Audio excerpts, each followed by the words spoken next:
Повествование о пророках — это ясные свидетельства самых ярких этапов в истории человечества,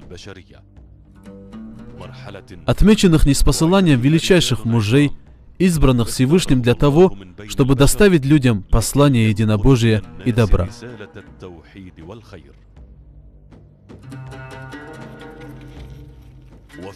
Наше путешествие начинается с юга Саудовской Аравии до Турции, проходя через города Египта, Сирии и Ирака. Мы посетим места ниспосылания пророчества и мест, куда ступали ноги пророков. Существование этих свидетельств является признаком преданности обитателей этих районов пророкам и их посланнической миссии. Живое свидетельство, указывающее на пророчество, как ничто иное, закрепляет веру в пророков и их миссию, являющуюся одним из столпов вероубеждения, и помогает постичь высокую истину, ради которой они и были посланы.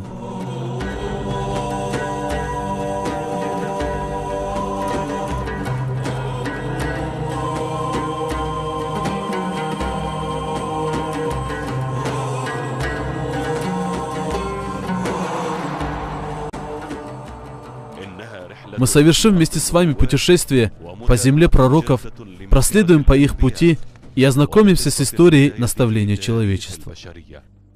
Историей, вечной и нерушимой, основой которой является знание о пророчестве.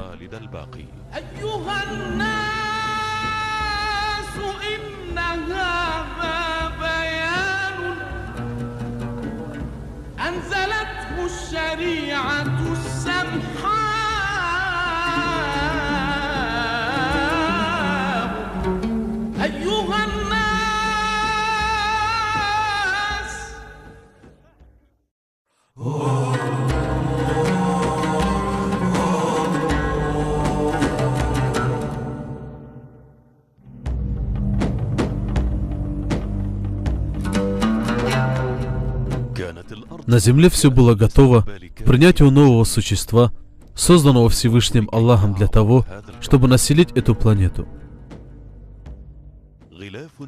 Были учтены все блага. Воздушная оболочка защищала от жестких космических излучений и метеоритов. Обилие воды обеспечивало жизнь и сохраняло равновесие.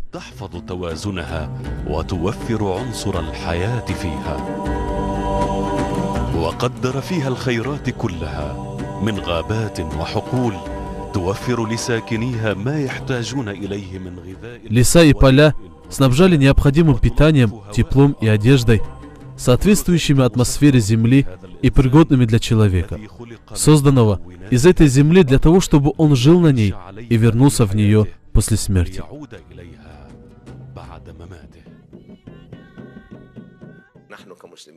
Мы, как правоверные мусульмане, уверены, что все во Вселенной сотворено.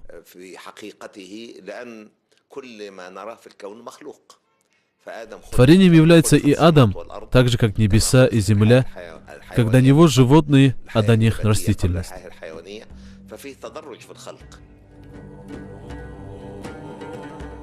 Очередность этапов создания Адама была следующей.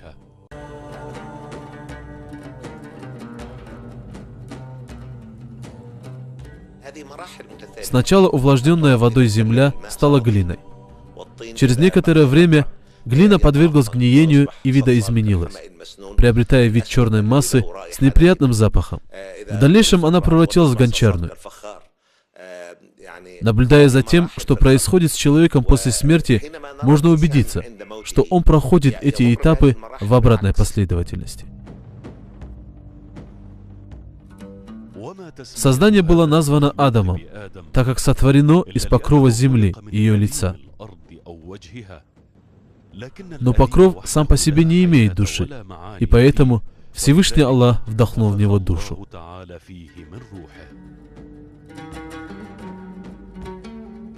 Это не означает, что Всевышний Аллах вдохнул в него душу, просто дающую творению возможность двигаться. Такая душа есть во всех творениях. Но лишь в отношении человека Создатель сказал: я вдохнул в него от моего духа.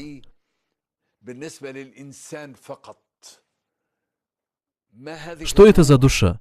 Это ум, которым Аллах выделил человека среди всех творений.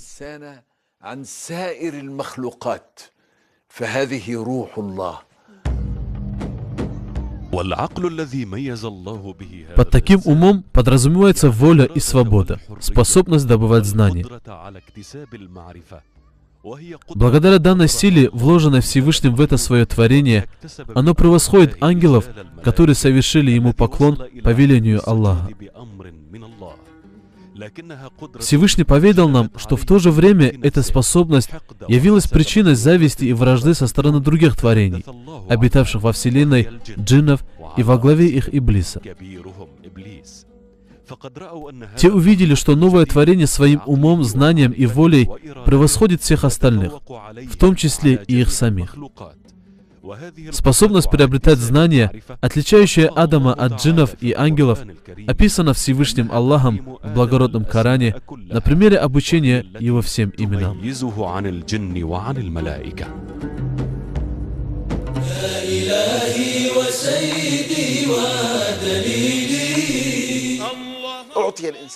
Создав человека, Всевышний наполнил его особым смыслом, который проявляется в нем, отличая от всех других творений и поднимая на особый уровень.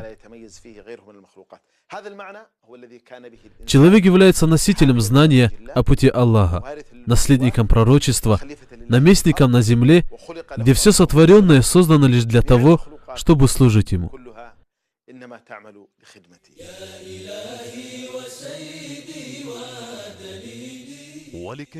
Чтобы жизнь на земле продолжалась, Всевышний создал Адаму пару, его жену, и дал ей имя Хава. Создатель поселил их в раю. Сказание об Адаме — краеугольный камень всех коранических сказаний. Это столб, на котором воздвигнуто все человечество. Поэтому их пониманию, подробностям и различным толкованиям придается большое значение. Рай, в котором Аллах поселил Адама, и те покой и довольство, в который он был там погружен, все это не было безвозмездным даром. Пребывание в нем было обусловлено умом, которым Всевышний наградил человека. А ум влечет за собой ответственность и испытание. Поэтому, поселив первого человека в раю, Аллах захотел испытать его, дозволив все блага, за исключением плодов одного дерева.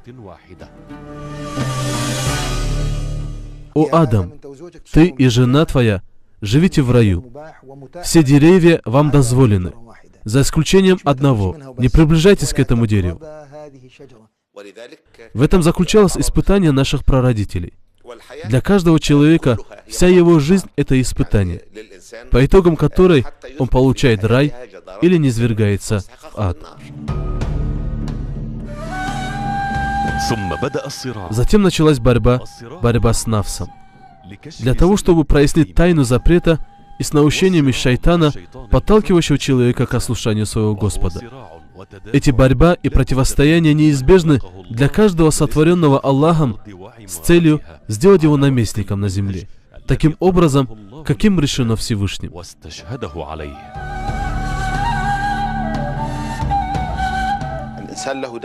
У человека два круга. В первом круге вынужденности он не обладает никаким выбором. Когда ему родиться, когда умереть, в какую эпоху прийти на землю, мужчиной или женщиной, какого цвета его кожа, маленький он или большой, высокий или низкий. Человек потерпел неудачу в первом же испытании, ведь он любопытен и захотел распознать тайну вещей.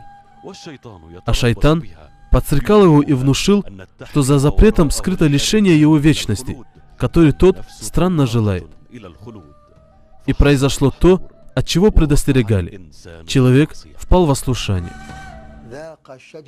Адам и Хава вкусили от дерева, и началось. Они увидели срамные места друг друга.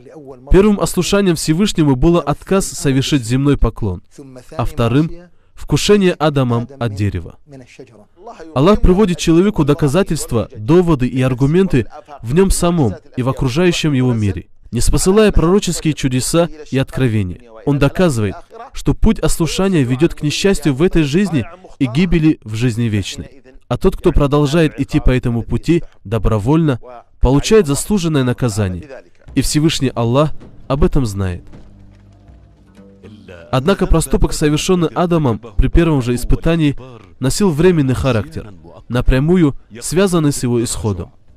Наш праотец покаялся перед Аллахом, и Всевышний простил его, в отличие от Иблиса, чей проступок является ослушанием вечным. Разница между этими двумя проступками состоит в том, что Иблис возгордился перед Аллахом и вступил против него. Адам же, совершив проступок, сразу же попросил прощения, покаялся и вернулся на прежний путь.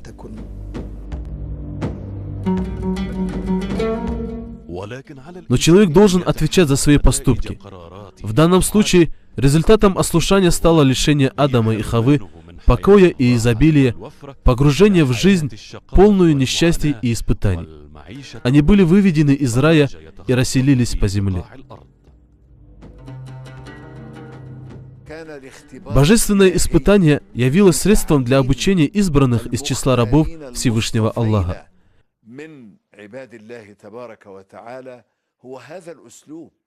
Это способ, которым Он воспитывает их и учит тому, что жизнь разнообразна и протекает между благополучием и трудностями, между силой и слабостью.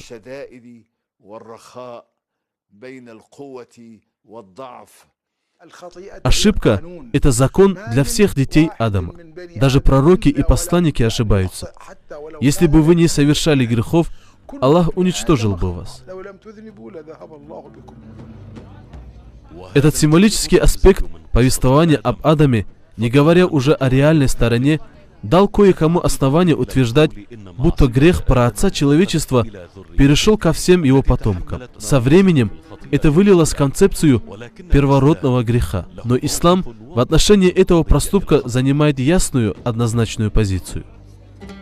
В Коране ясно сказано, что человек не отвечает за несовершенное им. Ни одна душа не понесет чужого бремени. Человек получает лишь то, к чему стремился. Каждый будет отвечать только за себя и ни за кого другого. Если ошибся мой отец, меня не спрашивают за его грех. Если же согрешу я, то за это не спросят моего отца. Утверждение, будто все люди ответственны за грех Адама, является величайшей ошибкой. Они не несут за него ответственности. Что касается самих Адама и Хаввы, то Аллах простил их, принял от них и воздал добром. В Коране нет точного указания на место поселения Адама на земле после того, как он был выведен из рая. Но некоторые предания сообщают, что этим местом была Индия или остров Цейлон. Многие предания гласят, что после покаяния он прибыл на тот участок суши, который первым появился на земле за много веков до этих событий. А этим участком является Мекка и местность вокруг нее. Возможно, речь идет о долине Арафа, которая в этих преданиях также связывается с Адамом и Хаввой.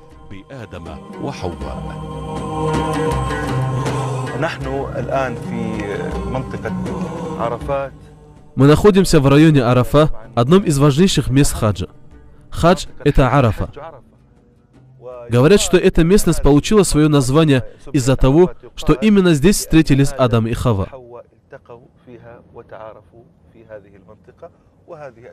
У нас нет подтверждения этому мнению, но оно широко распространено среди людей.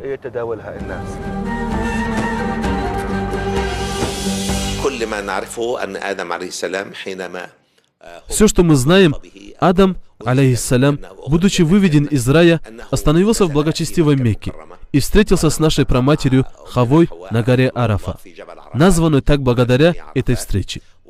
Говорят также, что Хавва захоронена здесь же. Предание указывает на то, что Кабу построил Адам, алейхиссалям, вместе со своим сыном Шисом.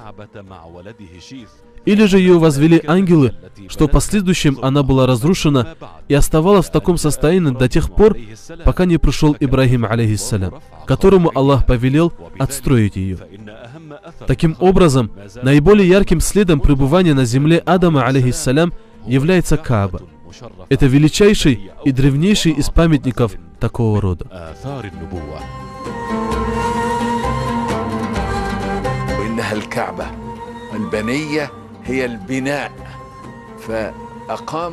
Воздвигнутая им Кааба останется до судного дня.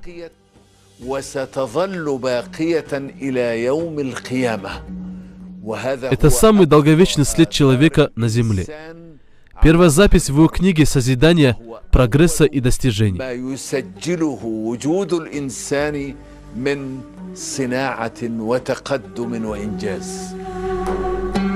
В каноническом предании нет подробностей из жизни Адама, алейхиссалям, но приведено повествование о двух его сыновьях. И хотя их имена в священной книге не названы, люди знают их как Хабиля, Авиля и Кабиля, Каина. В этом повествовании говорится о первом преступлении, совершенном человеком на земле. Благодаря подстреканиям шайтана в сердце Кабиля зародилась злость. Брат придрался к своему брату и в результате убил его. Так впервые пролилась человеческая кровь. Невозможно, чтобы оба сына Адама были одинаковыми, похожими друг на друга во всем, поведении, усердии, в работе и так далее. Нет, каждый из них уникальная личность. Один был спокойным и уравновешенным, другой сильным, вспыльчивым и злобным, порой даже по отношению к родному брату. Самый важный урок, который следует извлечь из повествования об Абиле и Кабиле, это значимость такого качества, как чистосердечие. Особенно четко она проявляется в тот момент, когда Абиль обращается к брату: «Если ты протянешь руку, чтобы меня убить, я не протяну своей, чтобы убить тебя, ибо я боюсь Аллаха, Господа миров». Где похоронены Адам или Хава, точно неизвестно. Но в ряде преданий говорится, что он умер в Мекке и погребен на горе Абу-Кубайс. А она умерла в Джидде, где и по сей день сохранилась могила, известная как могила Хавы.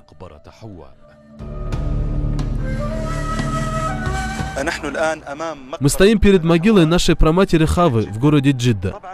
По поводу места захоронения нашего отца Адама существует много различных версий.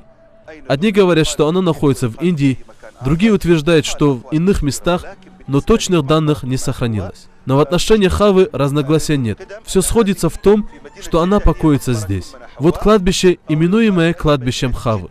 Говорят, само название Джидда произошло от слова «джадда», то есть праматерь, бабушка.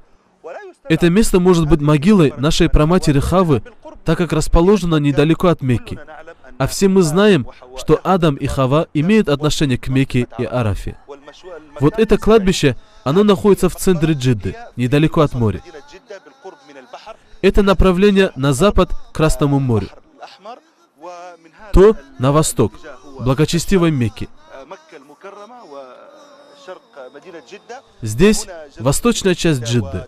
В этой стороне центр города, а в той, северной, направление на Медину. Да благословит Аллах и приветствует ее жителей.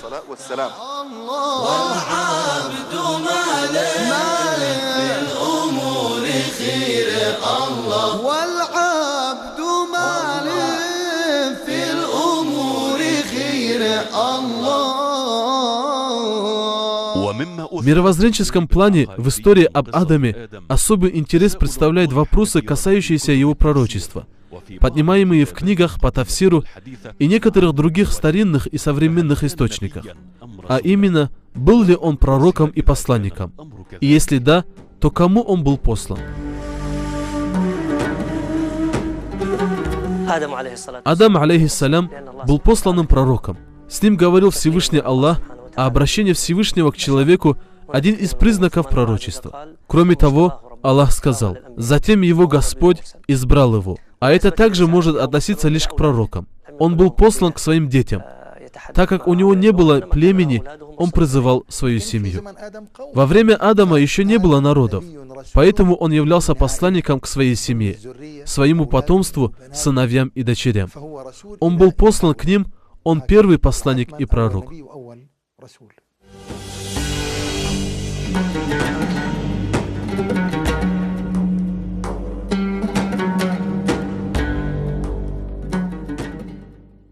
Вся история Адама, начинавшаяся с его сотворения и обучения именам, включающая в себя испытания, проступок и покаяние, содержит глубокий смысл. Она представляет собой цепь уроков, помогающих постичь науку о сути человека и его месте в этой жизни.